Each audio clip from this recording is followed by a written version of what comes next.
ये बात साल 2020 की है। नेपाल की रहने वाली दो लड़कियां होती हैं, एक का नाम संगीता होता है और दूसरे का नाम ममता होता है। नौकरी की तलाश में वो दिल्ली आ जाती हैं और वो इधर उधर धक्के खा रही थी नौकरी के लिए, लेकिन उन्हें नौकरी नहीं मिल रही थी और इसी तरह से उनका वक्त धीरे धीरे आगे बढ़ रहा था। उनके पास जो पैसे थे वो भी ख़त्म हो रहे थे।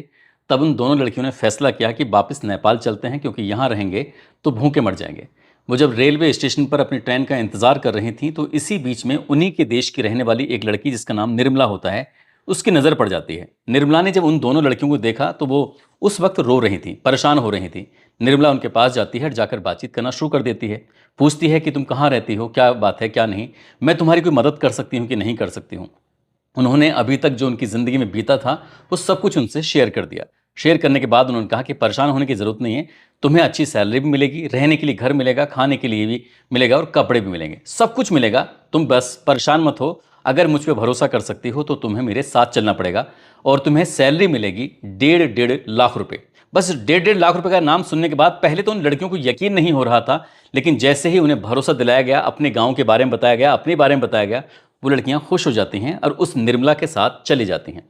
निर्मला के साथ रहना सहना शुरू हो जाता है। अभी शुरुआती दौर था, उस वक्त लॉकडाउन का समय चल रहा था, काम धंधा बिल्कुल पूरी तरह से चौपट था, लेकिन ऐसे वक्त में काम मिलना ये भी अपना आप में एक चैलेंज था। सैलरी उनके खाते में 1.5 लाख रुपए आ जाती है, वो खुश हो जाती हैं और यहीं से काम धंधा शुरू हो जाता है। काम धंधा कुछ ऐसा शुरू होता है कि उन्होंने भी कल्पना नहीं की थी। अपने लिए भी बहुत सारे पैसे कमाए और जिसके लिए वो काम करती थी उन्होंने धीरे धीरे उसके लिए लगभग 100 करोड़ रुपए कमाए। इतने रुपए कमाने के बाद वो वक्त उनका आगे बढ़ने लगता है। उनकी हर ज़रूरतें, हर ख्वाहिशें पूरी हो रही थी। घर हो या कुछ भी हो, सब कुछ मिल रहा था, गाड़ी मिल रही थी और जो अपने गांव में पैसे भेजने थे वो सब कुछ पूरा हो रहा था। ना कोई इसमें ऐतराज़ था, ना कोई परेशानी थी। लेकिन एक दिन वो पकड़ी जाती हैं। जब पकड़ी जाती हैं तब ये कहानी लोगों के सामने आती है और जब लोगों के सामने कहानी आती है तो लोगों को यकीन नहीं हो रहा था। फिलहाल ये दोनों लड़कियां सलाखों के पीछे ज़िंदगी गुजार रही हैं और जब हम आपको ये कहानी सुना रहे थे। आदाब, नमस्कार, सत श्री अकाल। मैं उस्मान सैफ़ी। आज की जो सच्ची घटना मैं आपको सुनाने जा रहा हूँ, ये सच्ची घटना है उत्तर प्रदेश के ज़िला मुरादाबाद की। मुरादाबाद में एक थाना लगता है, कटघर थाना। यहाँ पर एक सरकारी विद्यालय में पढ़ाने वाली शिक्षिका होती हैं। शिक्षिका के दरअसल पति खत्म हो जाते हैं।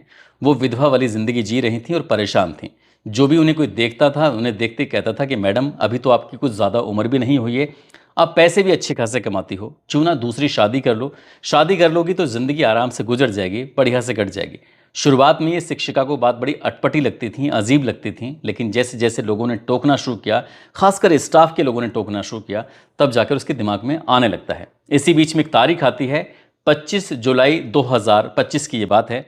उन्होंने शादी.com, जो एक मैट्रिमोनियल साइट है जहाँ से शादियाँ होती हैं, उसमें जाकर अपना रजिस्ट्रेशन कराया और रजिस्ट्रेशन कराने के बाद अभी वो घर पे आई ही थी, काम धंधा जो भी कर रही थी। इसी बीच में उनके व्हाट्सएप पर एक बड़ा लंबा चौड़ा सा मैसेज आता है। उस मैसेज में लिखा हुआ था कि मेरा नाम आरव सिंह है और मैं भारत में ही मेरा जन्म हुआ है, शिक्षा और परवरिश मेरी अमेरिका में हुई है। दरअसल MBBS जनरल सर्जन हूँ और लगभग 15 साल से यहाँ पर जॉब कर रहा हूँ। सब कुछ है मेरे पास, बस कमी है तो एक पत्नी की। मैं चाहता हूँ कि इंडिया की किसी लड़की से शादी करूँ और यहाँ शादी करने के बाद अब मैं अमेरिका रहना नहीं चाहता, वापस इंडिया में ही रहना चाहता हूँ, यहीं पर बसना चाहता हूँ। आपकी प्रोफाइल देखी, आपकी प्रोफाइल मुझे बहुत अच्छी लगी, आप भी मुझे बहुत अच्छे लगी। इसलिए अगर आपको लगता है कि मुझसे बातचीत का सिलसिला आगे बढ़ाया जाए तो आप मुझे कुछ भी कह सकती हैं। इस तरह की बात थी। जब वो व्हाट्सएप पर मैसेज देखती हैं तो वो खुश हो जाती हैं। ऐसा लग रहा था जैसे कि उनकी मन की मुराद पूरी हो गई। यहीं से थोड़ी बहुत बातचीत का सिलसिला शुरू हुआ था। दोनों ने एक दूसरे को जानना शुरू कर दिया, दोनों ने एक दूसरे को समझना शुरू कर दिया। अब शिक्षिका के मन में जो अकेलापन था, जो परेशानी थी, वो सब धीरे धीरे करके दूर होने लगता है। दोनों इतनी ज़्यादा बात करना शुरू कर देते हैं, ऐसा लगने लगता है जैसे क्या एक दूसरे के लिए ही तो बने हैं। पुराना जो रिश्ता था वो तो सिर्फ पुराना हो गया, लेकिन नया रिश्ता वो कहीं ज़्यादा मजबूत, कहीं ज़्यादा अच्छा था। शिक्षिका बहुत ज़्यादा खुश हो जाती हैं और बातचीत का सिलसिला कुछ ऐसे ही बढ़ रहा था। अभी 3 दिन ही बीते थे। ये तारीख थी 27 जुलाई 2025 की। दोपहर के आसपास का समय हो रहा था और इसी बीच में एक फ़ोन आता है। जब फ़ोन आता है तो उसने कहा कि इंदिरा गांधी इंटरनेशनल एयरपोर्ट दिल्ली से मैं कॉल कर रही हूँ और मेरा नाम फला है और मैडम, मैं आपको ये बताना चाहती हूँ कि आपके नाम पर एक पार्सल आया हुआ है, क्या आप उस पार्सल को रिसीव करना चाहेंगी? मैडम ने कहा कि मेरा यहाँ पर पार्सल आने का क्या मतलब है, आप कैसी बातें कर रही हो? तभी वो कहते हैं कि किसी डॉक्टर आरव सिंह नाम के व्यक्ति ने, जो कि अमेरिका में रहते हैं, उन्होंने भेजा है। अगर आपको पार्सल चाहिए तो उसके लिए आगे की कुछ फॉर्मेलिटीज़ हैं, कुछ प्रक्रियाएं हैं, उनसे गुजरना होगा। हमें आपका वेरिफिकेशन कॉल है, आपसे बातचीत करनी है। जैसी वेरिफिकेशन वाली बात आती है, जो भी एड्रेस उस पार्सल पर लिखा हुआ था, मैडम ने एक एक चीज़ को बताना शुरू कर दिया। मैडम खुश हो जाती हैं, लेकिन मैडम को ये नहीं पता था कि उस पार्सल के अंदर है क्या। तभी उन्होंने डॉक्टर आरफ सिंह को एक मैसेज किया कि क्या तुमने मेरे लिए कुछ भेजा है। उसने बस मुस्कुराते हुए एक इमोजी भेजी। इसी से ही मैडम खुश हो जाती हैं, समझ जाती हैं कि हाँ कुछ ना कुछ भेजा है और यहीं से आया है। इसी बीच में एक और कॉल आता है, और जैसे कॉल आता है उनसे कहा जाता है कि मैडम, हमने अपनी मशीन के माध्यम से ये चेक किया है, क्योंकि हम इस पार्सल को खोल नहीं सकते। इसके अंदर भारी मात्रा में गोल्ड है, इसमें डायमंड की रिंग है यानी कि अंगूठियां हैं, साथ ही इसमें अमेरिकी करेंसी है, लगभग जिसकी कीमत 50 लाख रुपए के आसपास बताई जाती है। जैसे मैडम ने ये सुना, वो और ज़्यादा गदगद हो जाती है और ज़्यादा खुश हो जाती है कि इतना बड़ा कोई गिफ्ट कैसे भेज सकता है।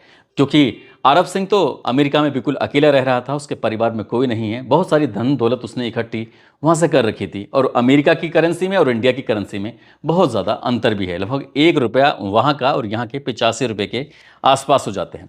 अब ये बात सुनने के बाद फिर से तीसरा कॉल आता है, मैडम अगर आपको पैसे चाहिए, तो ये आपको पार्सल चाहिए, तो आपको कुछ जो खर्च है वो देना पड़ेगा, यानी कि लगभग 30,000 रुपये हैं जो आपको देने पड़ेंगे, और उसके बाद ही ये पार्सल आपके पास तक पहुंच सकता है। मैडम ने कहा, जब उसके अंदर इतने सारे पैसे हैं तो आप उसी में से पैसे निकाल के मुझे काट के क्यों नहीं भेज देते हो? क्यों मेरा इस तरह से आप बेवकूफ़ बनाने की कोशिश कर रहे हो? उन्होंने कहा, मैडम अगर आपको नहीं चाहिए तो बस आप एक बार मना कर दीजिए, हम इस पार्सल को वापस कर देंगे और हमारा इससे कुछ लेना देना नहीं है। मैडम ने कहा, मुझे थोड़ा सा सोचने का वक्त दीजिए। लगभग 10 या 15 मिनट के आसपास का समय मांगा गया। तभी मैडम के दिमाग में आया कि सिर्फ 30,000 रुपये ही तो देने हैं, अगर 50 लाख रुपए के लिए 30,000 रुपये दाव पे भी लग जाते हैं तो इसमें क्या फ़र्क पड़ रहा है। बस इतना था। उसके बाद फिर मैडम ने कहा, ठीक है, ओके, और वो 30,000 रुपये जहाँ डलवाने थे, जिस खाते में पहुँचाने थे, वो पहुँच जाते हैं। उसके बाद फिर वहाँ से मुबारकबाद दी जाती है कि आपका ये पार्सल बहुत जल्दी आपके पास पहुँच जाएगा।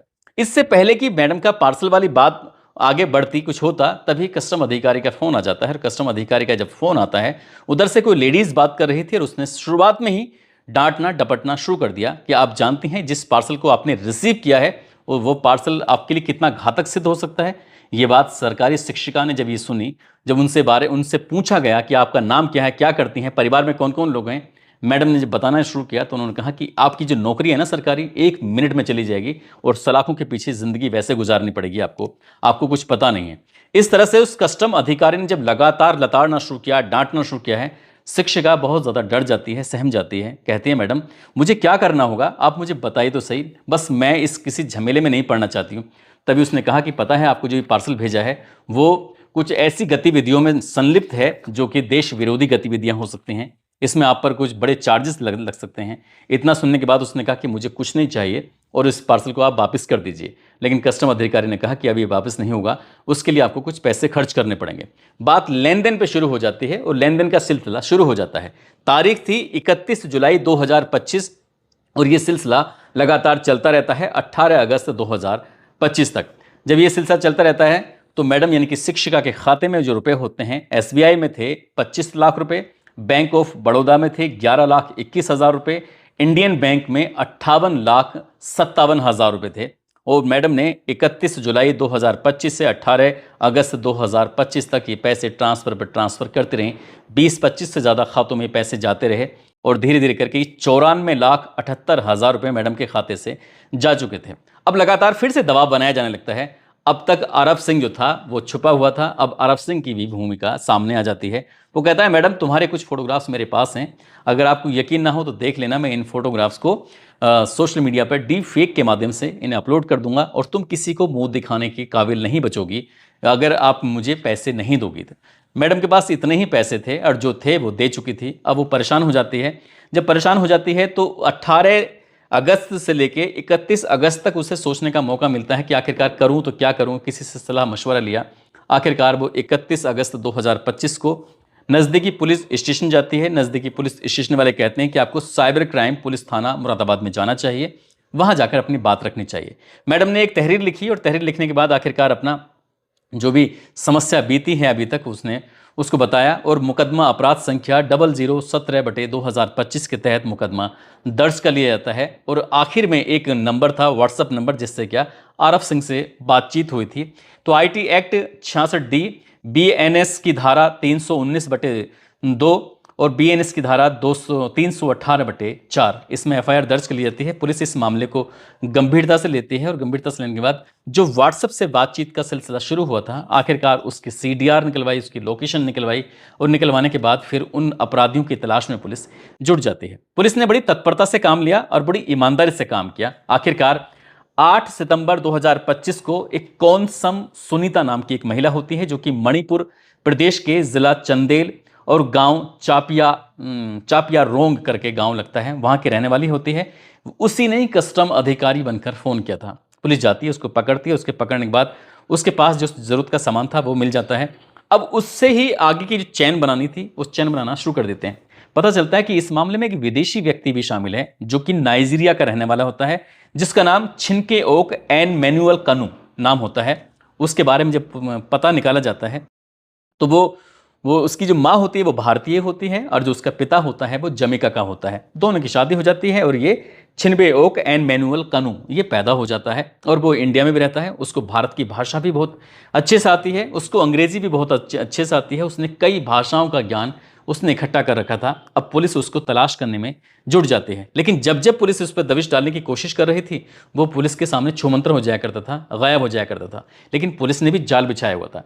इसी बीच में पता चलता है कि एक डिलीवरी बॉय उसको कुछ सामान डिलीवर करने वाला है, इसलिए पुलिस डिलीवरी बॉय बन के जाती है और उस व्यक्ति को जो नाइजीरिया का होता है इसको गिरफ्तार कर लेती है। और उसके साथ में 2 लड़कियां और होती हैं, एक का नाम संगीता होता है और एक का नाम ममता होता है जो कि नेपाल की रहने वाली होती हैं। इस तरह से पुलिस ने धीरे धीरे करके जो एक चैन थी उसको बनाना शुरू किया और बनाने के बाद आखिरकार इन सबको पकड़ा। पकड़ने के बाद ये पता चलता है कि साल 2018 में ये नाइजीरिया से इंडिया आया था और यहाँ आने के बाद उसने ट्रैवल एजेंसी का काम शुरू किया, लेकिन उसका काम यहाँ पर चल नहीं पाता है। इसी बीच में लॉकडाउन लग जाता है। अब वो वापस जाने की तैयारी में था, परेशान हो जाता है। इसी बीच में उसके दिमाग में खुरापाती ख्याल आता है कि क्यों ना ठगी का कारोबार शुरू कर दिया जाए। इसके लिए उसे एक टीम बनानी थी और टीम के लिए इसके कौन सम सुनीता उसे मिल जाती है, निर्मला मिल जाती है और इसी बीच में संगीता और ममता भी उसे जो नेपाल की रहने वाली होती हैं वो भी मिल जाती हैं। और उसने लोगों के नए नए खाते खुलवाना, उनसे बातचीत करना और ये इसी तरह से जैसे शादी.com या मैट्रिमोनियल साइट जो होती हैं जहाँ से शादियों की बात चलती है, खासकर वो उनको ही निशाना बनाया करता था। खासकर ऐसी लड़कियाँ, ऐसी पुरुष होते थे जो जिनकी उम्र ज़्यादा होती थी, जिनके पास पैसा ज़्यादा होने की संभावनाएं होती थी। इस तरह से वो टारगेट बनाता था। जैसे क्या उसने एक सरकारी शिक्षिका को बनाया और इसी तरह से करते करते पता चलता है कि उसने 18 राज्यों में लगभग 37 उस पर आपराधिक मुकदमे दर्ज हो चुके हैं और बहुत सारे ऐसे मामले हैं जो लोग शर्म की वजह से अपनी बात को किसी से बताना नहीं चाहते, कहना नहीं चाहते। लेकिन उसके खातों में जो ट्रांजैक्शन वाली बात आती है, लगभग 100 करोड़ रुपए के आसपास की ट्रांजैक्शन की बात सामने आती है। यानी कि उन्होंने भारतीयों के इतने सारे पैसे उतार लिए थे। इसमें पूर्वोत्तर राज्य हो या पश्चिम का राज्य हो या दक्षिण का राज्य हो, ऐसी जगहों को उन्होंने निशाना बनाना शुरू कर दिया और ऐसी ही लड़कियों को, ऐसी ही महिलाओं को उसने नौकरी देनी शुरू कर दी, जिससे कि अब वहाँ की भाषाओं में वो आसानी से समझ सकें कि इसको किस चीज़ की ज़रूरत है, वो क्या काम कर सकता है। करीब करीब जो 100 करोड़ रुपए कमा लेता है और उसने वो पैसे अपने वहाँ नाइजीरिया में भेजे, अच्छी बढ़िया कोठियाँ बनाई, बढ़िया महंगी गाड़ियाँ खरीदी, लग्जरी वो लाइफ जी रहा था। शायद सोच रहा होगा कि ये सब धंधा ऐसे चल रहा है और चलता ही रहेगा, लेकिन वो ये नहीं जानता था कि पाप का घड़ा एक न एक दिन भर जाता है। और उसका पाप का घड़ा भर जाता है 2 अक्टूबर 2025 को और वो गिरफ्तार हो जाता है। जो उसके नेपाल की जो लड़कियां थीं वो भी गिरफ्तार हो जाती हैं। पुलिस ने गिरफ्तार किया, गिरफ्तार करने के बाद जेल भेज दिया।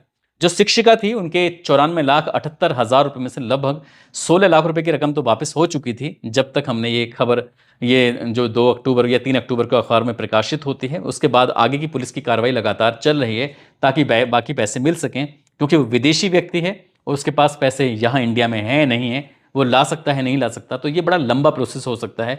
लेकिन शिक्षिका की वजह से और न जाने कितने लोगों की ज़िंदगी इसमें फंसने से बच चुकी है। दोस्तों, इस पूरे घटनाक्रम को सुनाने का उद्देश्य किसी को परेशान करना नहीं है, किसी का दिल दुखाना नहीं है, बल्कि आपको जागरूक करना है, आपको सचेत करना है। और जाते जाते शिकोहाबाद के रहने वाले हैं अर्नब प्रताप सिंह, आज इनका जन्मदिन है।